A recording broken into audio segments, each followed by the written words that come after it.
আসসালামু আলাইকুম। আজকে দেখাচ্ছি সবার প্রিয় এবং পছন্দের পিৎজা।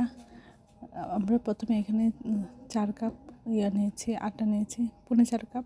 এর মধ্যে সামান্য একটু লবণ দিয়েছি, ১ চামচ দিয়েছি চিনি, ২ চামচ ইস্ট এবং ২ চামচ রান্না সয়াবিন তেল।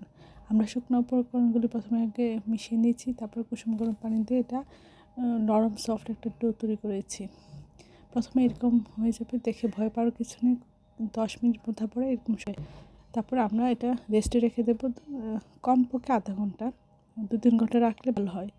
আমরা এখন পেঁয়াজ একটা পাত্রের তেলের মধ্যে পেঁয়াজ দিচ্ছি, দিয়ে মুরগির বুকের মাংস, হাড় ছাড়া মাংস আমরা দিয়ে দিচ্ছি, দিয়ে কিছুক্ষণ ভেজে নিয়ে এর মধ্যে আধা চামচ আদা বাটা, আধা চামচ রসুন বাটা দিয়েছি, আধা চামচ হলুদ গুঁড়ো, আধা চামচ ধনিয়া গুঁড়ো, আধা চামচ জিরা গুঁড়ো দিয়েছি।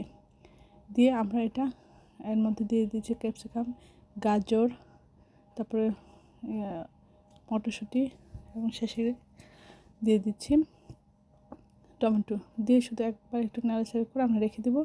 দিয়ে প্রায় 2 ঘন্টা রেস্টে রেখে দেওয়া পিৎজার যে ডোটা, এটার ভিতরে অনেক বাতাস ছিল, সেটা আমরা বের করে দিচ্ছি। দিয়ে আবার কিছুক্ষণ মথে নেব, নিয়ে আমরা এখানে 2টা পিৎজার জন্য আলাদা আলাদা করে নেব, 2টা ভাগ করে নিব। নিয়ে আমরা 2টা পাত্রে তেল ব্রাশ করে তারপরে আমরা দিয়ে দেব।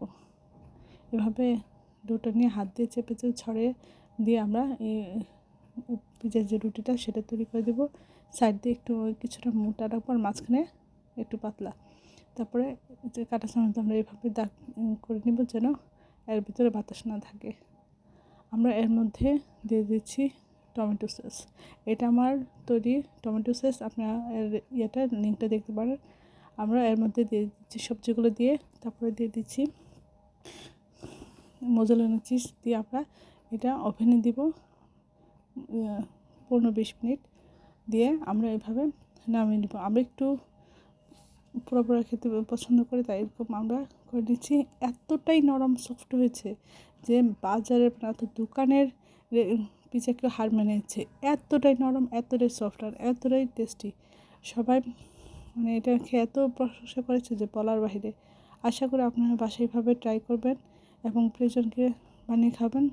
বাচ্চারা খুব মজা করে খাবে তৈরি করে দিলে।